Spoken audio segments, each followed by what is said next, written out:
আজকে আমরা MR venography নিয়ে আলোচনা করব। এমআর ভেনোগ্রাফি কি? Magnetic resonance venography. মানে আমাদের ব্রেনের যে ভেনগুলো সেগুলো স্পষ্টভাবে দেখার জন্য, তাদের ডিজিজ প্যাথোলজিগুলো দেখার জন্য এমআর ভেনোগ্রাফি আমরা করে থাকি।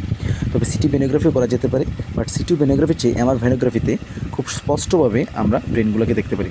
তাহলে এই ভেনগুলার ভেনোগ্রাফিটা দেখার আগে আমরা আগে অ্যানাটমিটা একটু দেখি। তো এখানে এই যে সাইনাসটা দেখতে পাচ্ছি, এটা হলো সুপিরিয়র স্যাজিটাল সাইনাস, নিচেরটা হলো ইনফেরিয়র স্যাজিটাল সাইনাস। তারপর দুইটা কানেক্টর কি স্ট্রেট সাইনাস দিয়ে কোথায় কনফ্লুয়েন্স অফ সাইনাসে। তারপর এই কনফ্লুয়েন্স অফ সাইনাস থেকে এটা কি, এটা হলো ট্রান্সভার্স সাইনাস, দুই দিকে পিছন দিকেও ট্রান্সভার্স সাইনাস। এই দুইটা ট্রান্সভার্স সাইনাস কন্টিনিউশন কি সিগময়েড সাইনাস দিয়ে, সিগময়েড সাইনাসের পর সে ড্রেন করে ইন্টারনাল জুগুলার ভেনে। অপর দিকে যে ট্রান্সভার্স সাইনাসটা, সেই ট্রান্সভার্স সাইনাসটাও কিন্তু সিগময়েড সাইনাস হয়ে এই যে নিচের দিকে আমার ইন্টারনাল জুগুলার ভেনে ড্রেন করে।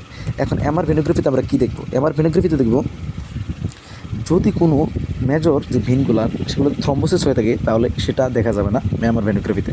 যেমন যদি সুপিরিয়র স্যাজিটাল সাইনাস থ্রম্বোসিস হয় তাহলে এই সুপিরিয়র স্যাজিটাল সাইনাসটা আমরা কি দেখব না।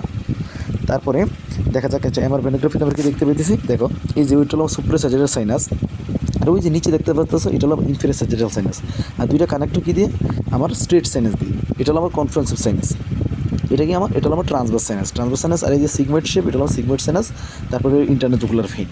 তাহলে অপোজিট সাইডেরটাও সেম দেখা যাওয়ার কথা। তাহলে অপোজিট সাইড যে ইনফেরিয়র স্যাজিটাল সাইনাস, তারপরে এই যে এদিকে আমার ট্রান্সভার্স সাইনাসটা, সেই ট্রান্সভার্স সাইনাসটা দেখা যাচ্ছে না। তারপরে এই যে এখানে সিগময়েড শেপ হয়ে সিগময়েড সাইনাসটাও দেখা যাচ্ছে না।